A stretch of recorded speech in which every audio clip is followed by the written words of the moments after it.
buenas noches tengan todos ustedes. Bienvenidos a un programa más de Profesionistas por el Progreso. En esta ocasión tocaremos un tema, como siempre, un tema de interés nacional, para lo cual nos acompaña el ingeniero José Puente León. Bienvenido, mi estimado Pepe. Eres bienvenido. Para servir. Aquí es muy importante mencionar que a últimas fechas, iniciando este 2017, pues se han generado una serie de problemas sociales en torno al alza de los combustibles. Es en ese sentido que por esto consideramos muy oportuno, Pepe, esta entrevista contigo, ya que quisiera mencionar al auditorio que el ingeniero José Puente León siempre ha estado cercano al tema del petróleo desde sus años mozos, para lo cual, mi estimado Pepe, pues quisiera que nos dieras tus puntos de vista desde que tú entraste en contacto con el tema petrolero. ¿Cuál fue la razón por la cual entraste en ese tema? Bueno, mi interés es tanto que considero que se les hizo tarde para esta entrevista. ¿Por qué? Por la crisis que hoy mismo está sufriendo nuestro pueblo a raíz de la petrolización que se da al descubrirlo a principios del siglo pasado en una forma inoportuna, pero ya con el ojo del imperialismo sobre México. El petróleo se funda desde que un americano llamado Doheny y apodado el Cruel, por algo será ese, viajaba en el tren de San Luis Potosí a Tampico. Pasa por Ébano y se da cuenta de una laguna negra con el poder ya del imperio pisando México. Ordena parar el tren, va, lo ve, y esa pequeña laguna era de asfalto. A raíz de ese momento, el imperialismo ya en acción, encabezado por el mismo Doheny y el Cruel y otros más, que nada más con nombrar uno de ellos nos daremos cuenta, pues es la invasión que nos hacen para la explotación del petróleo, ya que el imperio estaba en pleno desarrollo, urgente desarrollo para ellos, para su enriquecimiento. Estamos hablando de principios del siglo pasado. 1903. 1903. Sí. No era tardíamente, ¿verdad? Porque el petróleo pues existía desde muchísimos años antes, más la explotación de lo energético y lo necesario para el desarrollo del imperio, pues le surgía precisamente abastecerse para que en esa etapa industrial que apenas el hombre en su cronología histórica del carácter económico, político y social surgía. Y estaba en marcha el gran imperio petrolero de Rockefeller. Claro. En Estados Unidos. Era el único que yo quería nombrar. No es necesario más, ¿verdad?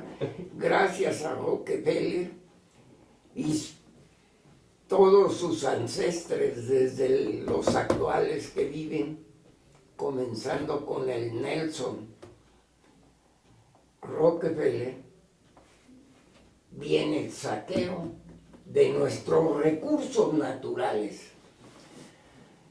Y considero que no fue el inicio porque ya antes, dentro de los recursos naturales, ya explotaban la minería, la agricultura, siendo nuestro México querido un país agrícola, que después la harían a un lado para dedicarse a los recursos naturales de carácter mineral, geológico, etc.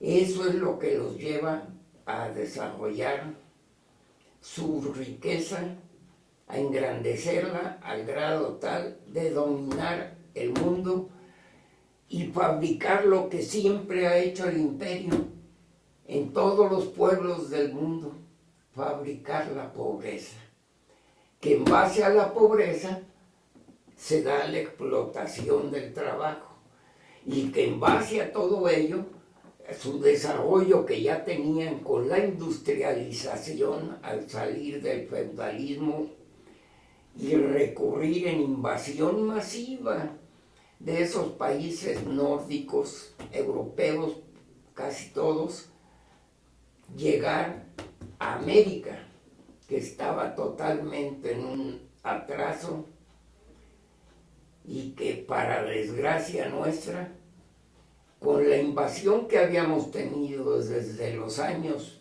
finales de 1492 para acá, pues habían sido pueblos ibéricos. Sometidos por los ibéricos, ¿no? Sí, claro, ahí los bizantinos, venecinos, todos habían invadido, pero la desgracia no era esa de las etnias que invadieron Europa y que después nos vinieron a conquistar aquí nosotros, porque si a esas vamos, los primeros que llegaron fueron los del sur de la península ibérica, y a lo que quiero llegar es que eran los más atrasados, los más incultos de Europa. Así es. Si a mí me hubieran dado esa tarea, pues yo no hubiera traído ibéricos, yo hubiera traído nórdicos y otra cosa sería de México y América. Esos fueron para Estados Unidos. Sí, llegaron a Estados Unidos y después ellos comenzaron a desarrollar ya la sociedad capitalista. Y empezaron a voltear hacia el sur. Y invadieron toda América, la dominaron, fabricaron la pobreza de todos nuestros pueblos en Iberoamérica, no es América, ¿verdad? Claro. Ni es América Latina como le llaman, ese es un tremendo y graso error. Es Iberoamérica y que aquí nos tienen, como ahorita estamos, en plena crisis, súper explotados, dominados, atrofiados, degenerados, y todavía con estos gobiernos que nos han dado, que hemos tenido, pues más que nada en crisis, generando en base a la corrupción y a la impunidad todas nuestras desgracias. Así es, mi estimado Pepe. Yéndonos un poco a lo que comentas de cuando Eugenio vio, digamos, esta laguna de petróleo a flor de tierra, pues se dio cuenta de que había una riqueza inmensa, ¿verdad? Y es en ese sentido que vinieron pues todas las grandes empresas transnacionales, entre ellas se generó aquí el Águila, ¿verdad? Que no tenía nada mexicana. Y entonces empezaron a explotar este bien natural, que es el petróleo, digamos desde la primera década de los 1900, la segunda década y la tercera década. ¿Cómo fue tu integración, tu relación y tus primeros contactos con el tema petrolero? Pues ya lo llevo implícito eso, porque tanto mi padre como mi madre fueron chichimecas, fueron de la Huasteca. Eso es. Mi madre de Pánuco, Veracruz, que predominó en grandeza por la explotación petrolera, y mi padre de San Luis de la Paz, Guanajuato. Eso es. Con la ventaja de que ellos tenían implícita la rebeldía, la lucha, y por eso fueron lo que ellos desarrollaron desde un principio. Pero ya de esto, yo nací en 1937 y después de toda esa explotación desde los principios de 1900 del petróleo, no nada más por la compañía Águila inglesa, estaba la Pierce Oil, estaba Bellavista, estaban con los apellidos de los gringos, todos tenían ahí su refinadora, y ya más que refinadora, su explotadora, porque todo el petróleo se lo llevaban, como se lo llevan ahora mismo. Que este gobierno que ahorita tenemos, y el anterior a él, y el otro más anterior, Fox, Calderón, entregaron nuestra riqueza de ese recurso natural a los imperialistas para su explotación. Y ahora, pues, qué mejor, vemos cómo estamos, y ellos y nadie más que ellos han sido los grandes explotadores y productores de la pobreza y explotación de nuestro pueblo. Claro, Pepe. Ahora vamos, para traer un orden cronológico, referirnos entonces, tú naciste en 1937 y el general Cárdenas, pues en aquel entonces ya era presidente de la República. Desde el 34. Desde el 34, y ya digamos que en él nació la inquietud de precisamente tener el petróleo como un bien nacional, soberano. ¿Puedes platicarnos de algo de lo que sepas de ese pensamiento? Claro, ese pensamiento de mi general Lázaro Cárdenas fue maravilloso, fue superlativo, porque él sintió cómo nos explotaba ya el imperio en desarrollo, y buscó la forma para acabar con él.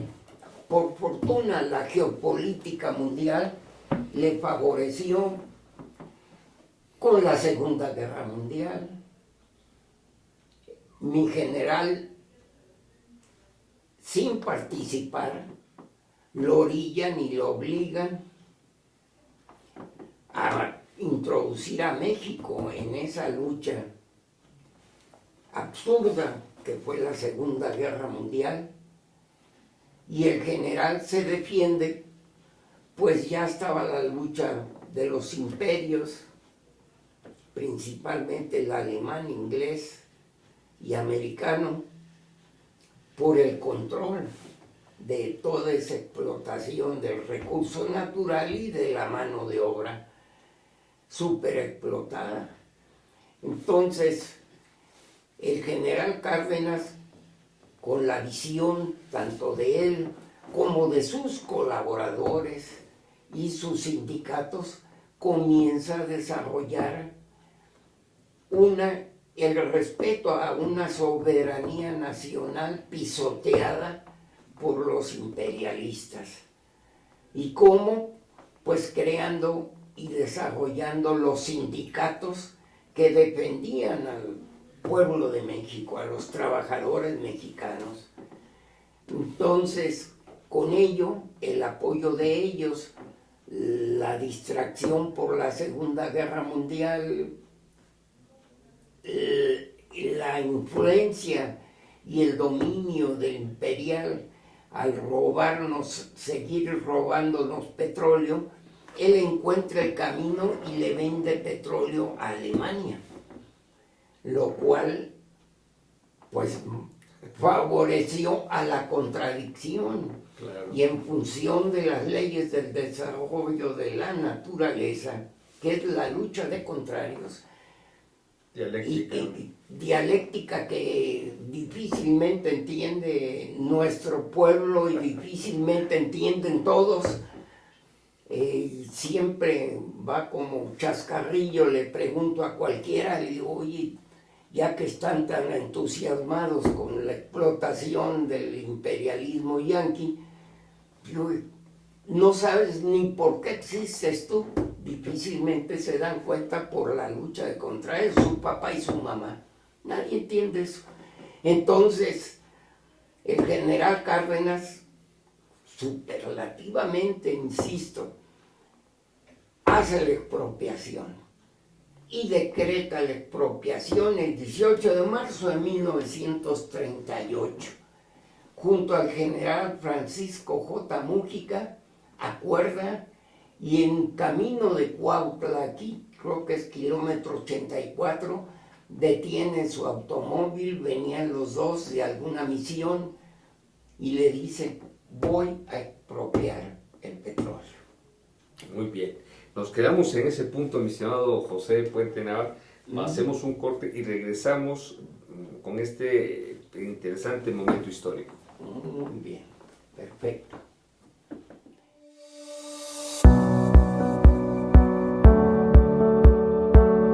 Ding dong dong, ding dong, ding ding dong, ding ding ding. Our calabash sweets of our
The holiday season, it's the most wonderful time of the year. There'll be much mistletoeing and hearts will be glowing when loved ones are near. It's the most wonderful time of the year. There'll be parties, balloons, and marshmallows, twisting and caroling out in the snow. There'll be scary ghost stories and tales of the glories of Christmases long, long ago. Long ago.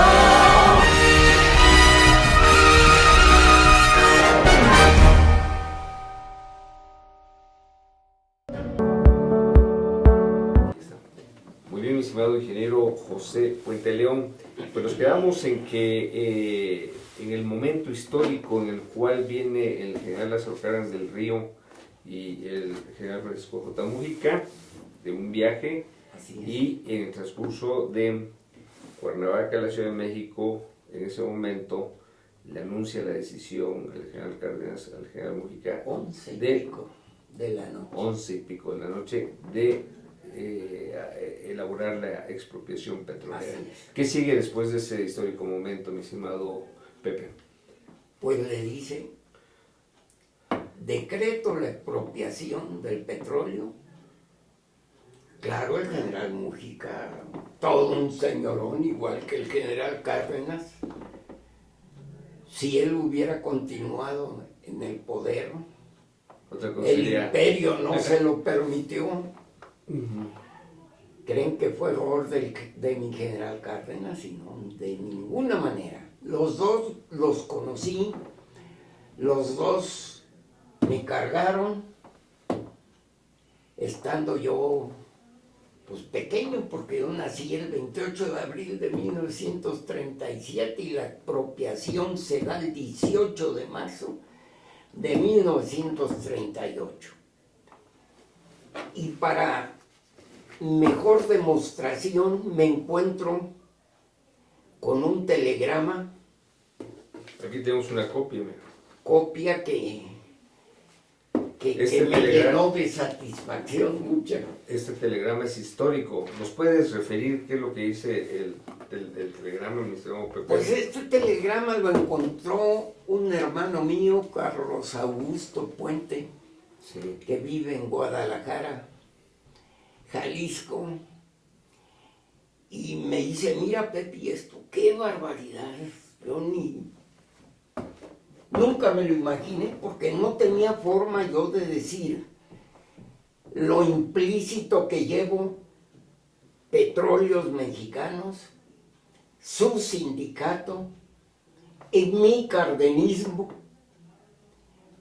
que no es más que en función de su cita, la emancipación económica, política y social del imperialismo yanqui, mi coraje, mi lucha, Sí, por lo poco que voy ahorita a decir. sí, mi estimado Pepe. Pues el telegrama, Fechado, ¿verdad? El 28. fechado el 28 de mayo de 1938, Unos meses después del decreto de expropiación. a un mes de mi nacimiento, a un año de mi nacimiento, Así es. ¿verdad? Porque, bueno, pues, fechado desde San Luis Potosí, Así es. 28 de mayo de 1938. Y le digo yo un día a don Miguel Laroche Parra, un hombre, gran luchador, que murió hace poquito, el 19 precisamente de julio de este año que pasó, aniversario de la Revolución Sandinista, número 37º, 37 años del triunfo de la Revolución Sandinista. Muere ese día mi gran amigo y compañero hasta de mi padre, en sus luchas sindicales. Tu padre José Puente. Sí, mi padre José Puente, y le digo, oiga, don Miguel, ¿por qué me mandaría este telegrama a mi padre, el general Cárdenas, desde San Luis Potosí? ¿Qué dice el telegrama, mi estimado Pepe? Pues el telegrama ya me explica que fue por el hecho de que el general Cárdenas había llevado su poder presidencial a San Luis Potosí, Sí, para combatir a Saturnino Cedillo, que se había levantado en armas, sí. porque las compañías explotadoras de nuestro petróleo imperiales le habían dado armas, dinero para levantarse en armas Así es. en contra de la expropiación que se había dado un mes y pico antes. Ajá. Entonces, el telegrama dice San Luis Potosí, 28 de mayo de 1938, a las 13 horas, y dice José Puente, presidente de la Juventud Socialista de Izquierda, domicilio en número, algo que no se puede, que no lo puedo descifrar, del 27, Ciudad Madero, Tamaulipas. Número 1, agradezco su mensaje de solidaridad en defensa de instituciones. Muy afectuosos saludos, presidente de la República, Lázaro Cárdenas. Así es. 9.15 y puntos suspensivos. Entonces algún día mi papá me platicaba, no, estando con el general Cárdenas y el general Mujica, me dicen, usted se va a Madero, a Ciudad Madero, Tamaulipas, para ejecutar la expropiación, ya que mi papá fungía como líder del cardenismo ahí en Ciudad Madero,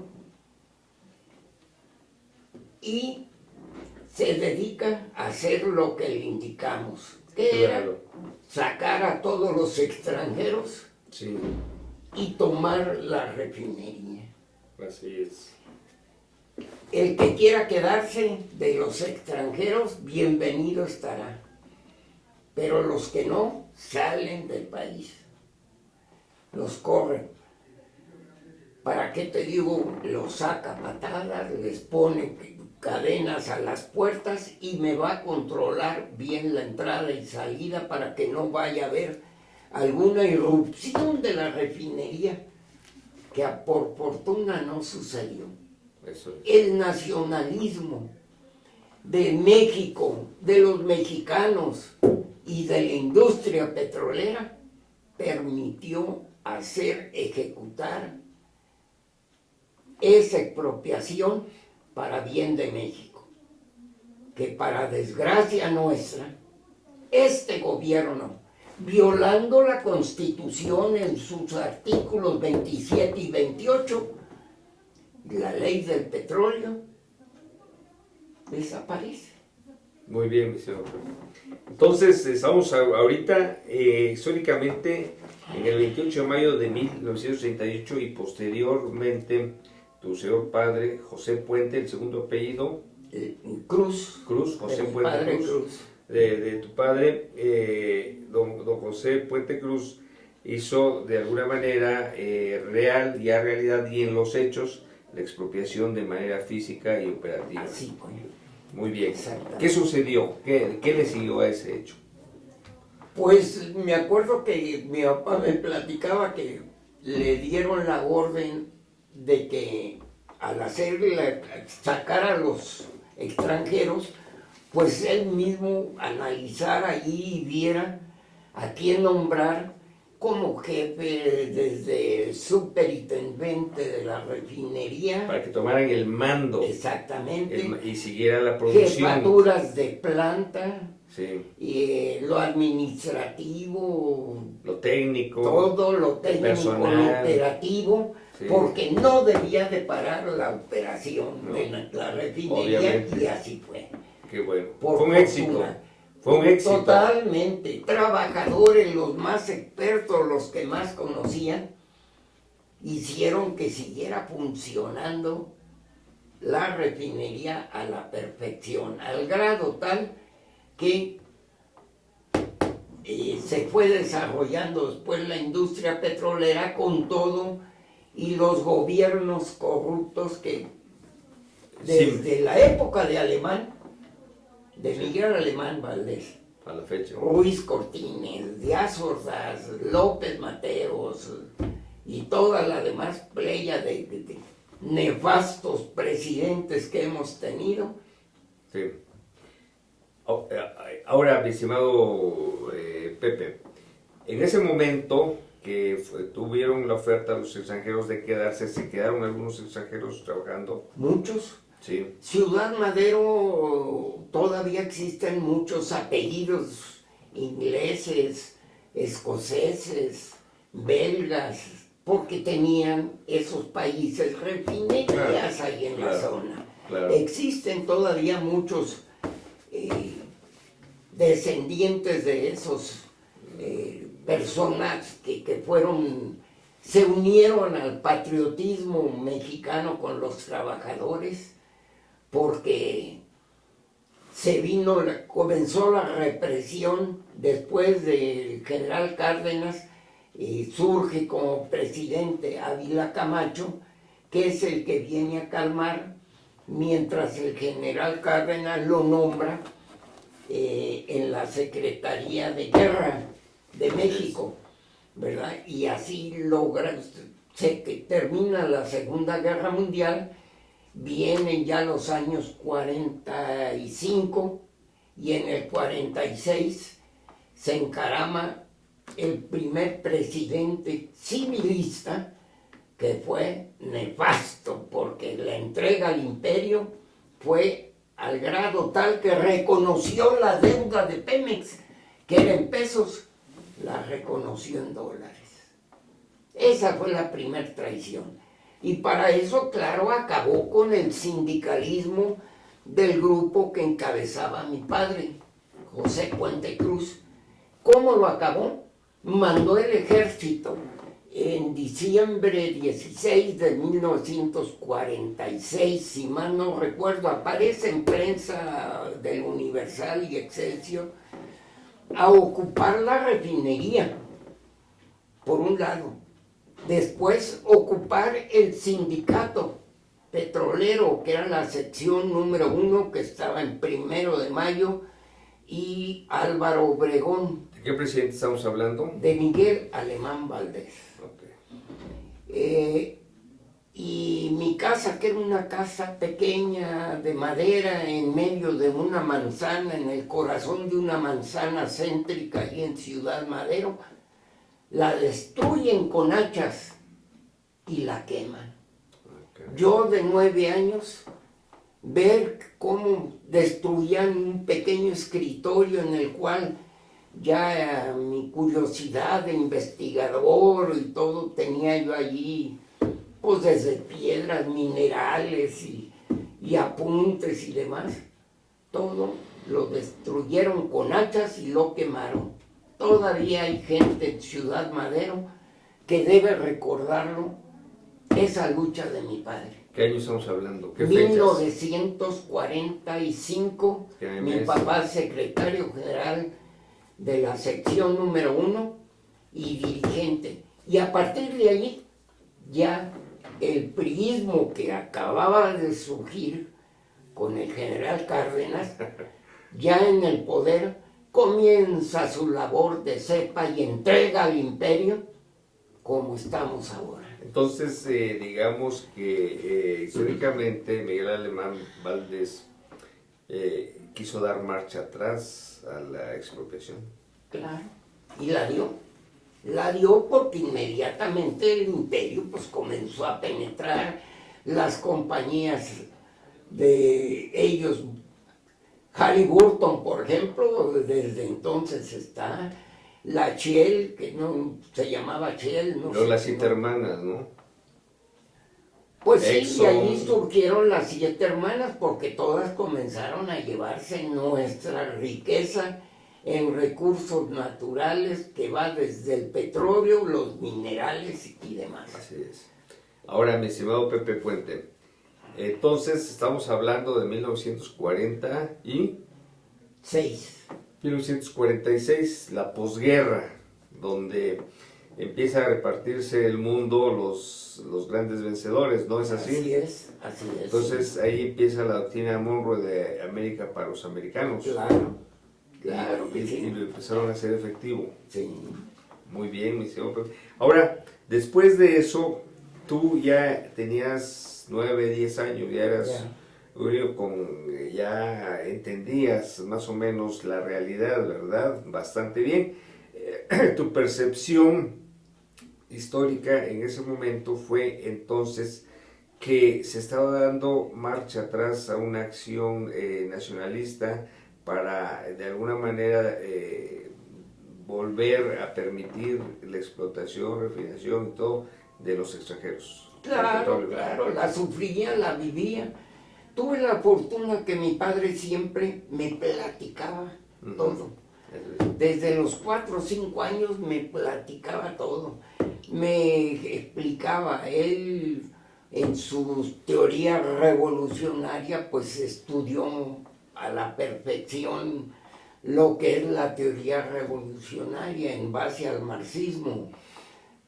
Fue un comunista de tiempo completo, Sí. ¿verdad? Al grado tal que apenas entró alemán y comenzó a acabar con el puentismo que le llamaban los paliacates, porque mi padre siempre usaba un paliacate, el pañuelo ese rojo, Sí, muy mexicano. en ese lugar tan caluroso que es mi Así es. tierra, Ciudad Madero, Tamaulipas, y claro, pues acabando con ello, entró ya el servilismo del sindicalismo, ya no para luchar a favor de los obreros, sino de entrega al sistema. Comenzó con Ignacio Pacheco de León, el mismo Antonio Hernández Ábrego, Eulalio Ibáñez, que traicionan a mi padre, se encaraman al poder sindical, y mientras el gobierno alemanista entregaba todo, comenzando con reconocer la deuda externa en dólares y terminando con la penetración de todas las grandes industrias del petróleo en México. Eso es, para ese entonces ya estaba constituida Pemex como la empresa petrolera Así mexicana y se hace el sindicato de trabajadores de petroleros. Servil, entreguista al sistema. Esto de la sección 1, había un CEN, un Comité Ejecutivo Nacional, que operaba siempre en la Ciudad de México o operaba en Tampico. No, desde que la formación del sindicato petrolero, todos los líderes de ese entonces, patriotas mexicanos a la defensa de nuestro petróleo, hacen un comité ejecutivo. Me voy a regresar un poquito al momento de la expropiación, porque precisamente el hecho de la expropiación fue fundado y apoyado en un tema laboral, si no mal recuerdo, ¿verdad? Sí, Donde, un laudo donde se le pedía a las empresas extranjeras que les dieran derechos laborales a los trabajadores. Triunfa el sindicato en esa lucha de alguna manera esa fue la cuña para la expropiación, ¿verdad?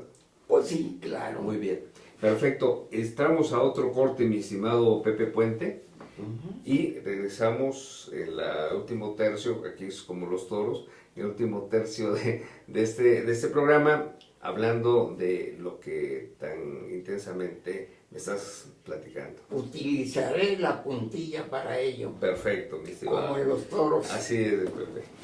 Regresamos.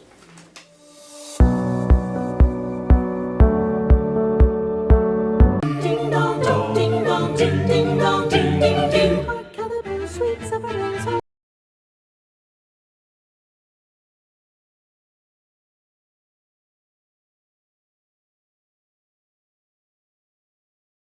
Everywhere, filling the air, more than power, raising a sound, or relatives, telling the tales, getting the rain, while people sing songs of the cheer. Christmas is here, ding ding dong, Merry Christmas, ding ding dong, Merry Christmas.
The holiday season is the most wonderful time of the year. There'll be much mistletoeing and hearts will be glowing when loved ones are near. It's the most wonderful time of the year. There'll be parties for us and marshmallows will toasting and caroling out in the snow. There'll be scary ghost stories and tales of the glories of Christmases long, long ago. Long ago.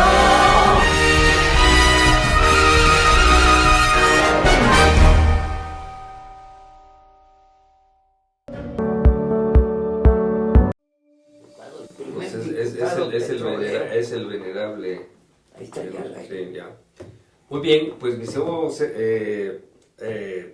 Pepe Puente León, nos quedamos en un momento histórico de del sindicalismo petrolero. Me estabas comentando referente a los líderes que sucedieron y cómo se fueron transformando ese sindicato petrolero. ¿Quiénes siguieron a estos personajes?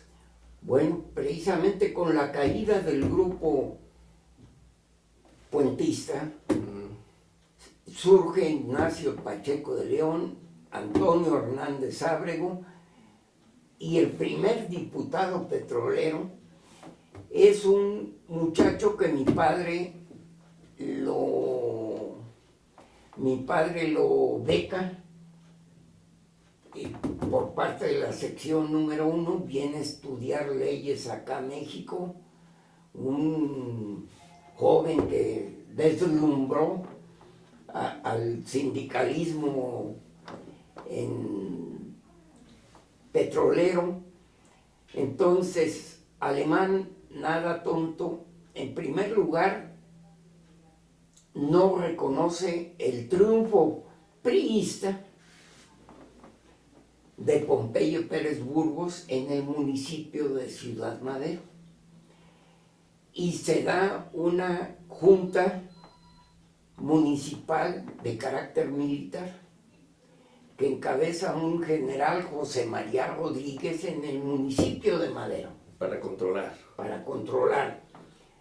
Y para calmar a mi padre, le dan la primer regiduría en la misma Junta de Reconstrucción Municipal de José María Rodríguez, la primera regiduría. Porque tu padre no quiso ser diputado, ¿verdad? Eso fue despuesito de eso, lo quiere hacer diputado Alemán y manda a ese joven que había becado, Manuel Jiménez San Pedro. Manuel Jiménez San Pedro deslumbró como estudiante, deslumbró como diputado federal, el primer diputado federal de Pemex, sin haber sido petrolero, sino becado por el sindicato petrolero. Le contesta un informe a Miguel Alemán, después lo hacen presidente municipal en Tampico, etcétera, pero ya desligado de mi padre. Eso es. Manuel Jiménez San Pedro, padre de Manuel Jiménez Guzmán. Manuel Jiménez Guzmán, el dirigente mayor de la masonería en México, el cual quiero mucho por ser hijo de quien fue y reconoció, alguna vez me lo dijo él, que su padre tenía en muy buen recuerdo al mío, etcétera, viviendo.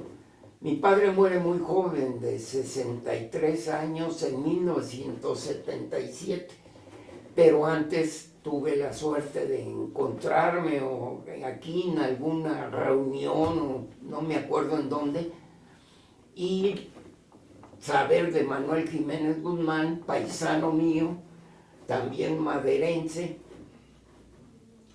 hijo de Manuel Jiménez San Pedro, el cual mucho me favoreció. Alguna vez allá por el año 1963 que regreso yo derrotado de mi primera experiencia guerrillera en Centroamérica, y me logra una posición como jefe de topografía. En San Juan de Aragón se comenzaba a construir El desarrollo habitacional. el desarrollo habitacional. Me nombran jefe de ¿Qué año estamos topografía, hablando? 1963. Ok, después de tu incursión por... Desde ¿por 1961 Nicaragua? en Nicaragua. Y pues claro, yo ya con mi caracterología de rebeldía, coraje contra lo establecido y ver la corrupción ya en marcha, pues me entusiasmo, Claro. ya que por suerte mía, mi padre tuvo un asesor siendo el dirigente máximo del sindicato petrolero sin llegar a la Secretaría General, que es cuando él nomina a Eulalio Ibáñez, que él estaba aquí en México. Mi padre, como Joaquín Hernández Galicia, nunca quiso salir de Ciudad Madero. Joaquín, pues precisamente imitando a mi padre. Lo hace de planta en Pemex el 7 de junio de 1945. Y de allí, pues Joaquín comienza su labor ya dentro de Petróleos Mexicanos, llegando al poder en 1958. Ya algo tarde. Más reciente. Más reciente. Y a partir de ahí surge su cacicazgo servil al sistema. No lo quiero justificar, pero sí, pues era una necesidad de Joaquín estar en ese plan desde la época de Adolfo López Mateos. Para entonces la CTM y todo esto, el sindicalismo corporativo ya estaba en apogeo, ¿verdad? Totalmente en apogeo, pero sin la entrega de parte del sistema, de la dirección. A Joaquín le impidieron siempre llegar a la máxima dirigencia dentro de la CTM, teniendo a un Fidel Velázquez. Que era al servicio del gobierno, 100%. Totalmente, Corporativo. totalmente, siendo él un gran luchador sindical como lechero allá en los años 40. Los lobitos de Azcapotzalco. Ándale, exactamente. Él los encabezaba, los cinco lobitos que... Y así inició su carrera, ¿verdad? Inicia su carrera y claro, en función de ese servicio, pues no lo tocaban para nada y él seguía allí hasta su muerte. Toda una momia dirigiendo el sindicalismo en México, pero servil al sistema. Esa fue la desgracia que tuvo nuestro México. Y Joaquín, creyendo que sintiendo el sindicalismo, luchó bastante, pero pues de nada le servía, siempre al servicio del sistema. Muy bien. Cuando dices Joaquín, estamos refiriendo a Joaquín Hernández Galicia. La quina Para famosa. quienes no conocen mucho del tema o no se han referido mucho a eso, Sí. fue mejor conocido como La Quina. La quina famosa, que tuvo un gran ayudante que era el popular, el admirado por todos los trabajadores petroleros, públicas. Salvador Barragán Camacho. Ajá. Hombres a los que yo quise mucho porque al menos con todo y su servicio al sistema me apoyaron en mi lucha revolucionaria por el mundo, tanto en América como en África y el Asia, el Medio Oriente y demás. Siempre tuve el apoyo de ellos, tengo un recuerdo muy bueno de ellos, aunque Nunca dejé de ser crítico, principalmente con Joaquín Hernández Galicia. Lo quise calmar, le decía, no hable, señor, no vocifere en esa forma, porque el sistema es el sistema. ¿Y cómo acabó y cómo lo acabaron? Se lo dije en alguna reunión de candidatos en Tamaulipas, aquí con Carlos Salinas de Gortari. Cuando me presentan con él, me atreví a decirle, usted es el culpable del aplastamiento psicológico que vive mi pueblo, Ciudad Madero, Tamaulipas. Y me dice, ay, ¿por qué me dice eso, joven? Digo, por lo que le hizo a Joaquín Hernández Galicia. Un salvajismo al abrir su casa con bazucas, introducirle armas y acusarlo de ser el poseedor de asesinato. También. Le sembró un muertito ahí. Hasta un agente del Ministerio Público, Zamora Arjón, algo así, que le siembran el cadáver, y siempre luché por su libertad, al grado tal, con Carlos Andrés Pérez, viene aquí a México, me invita a cenar. El presidente de Venezuela. El presidente de Venezuela, y allá acordamos hacer una lucha para su liberación. ¿Qué año fue eso? Eso fue en 1900... 80. No, sí, ya 89. Exacto. En 1989. A un año, ¿no? De estar preso. Y fíjate más o menos por finales del 88 fue el tema de la aprehensión, ¿no? Sin querer queriendo. Sí, mi estimado Pepe. Me lo acaba de traer mi esposa, esta revista viejísima, Quehacer Político, de 1990, el 23 de julio. Dejan morir a la Quina, tenía ya su cáncer, etcétera. Sí. Y aquí describo cómo es que lo tienen olvidado, el sistema. Muy bien, etcétera, etcétera. Estimado Pepe, pues sí. Se nos acabó el tiempo, suerte. Pero vamos, nos da para otro programa esta charla. Te invitamos a que la siguiente semana tengamos otra charla y sea una charla de 2 horas en lugar de ser 1 hora. ¿Cómo ves, mi estimado Pepe? ¿Aceptas? Todo lo que quieras, y más ahorita en este momento de la crisis que vivimos. Perfectamente, pues queridos amigos, les agradecemos su atención, los invitamos la próxima semana a seguir escuchando esta interesante charla con el ingeniero José Puente León, un gran conocedor del tema petrolero en todas sus finuras, vamos a llamarlo de esa manera. Pues mi estimado Pepe, te agradezco muchísimo tu presencia, tus atenciones, y seguimos platicando la próxima semana de este apasionante tema. El agradecido soy yo para todos ustedes. Buenas noches y hasta el próximo miércoles.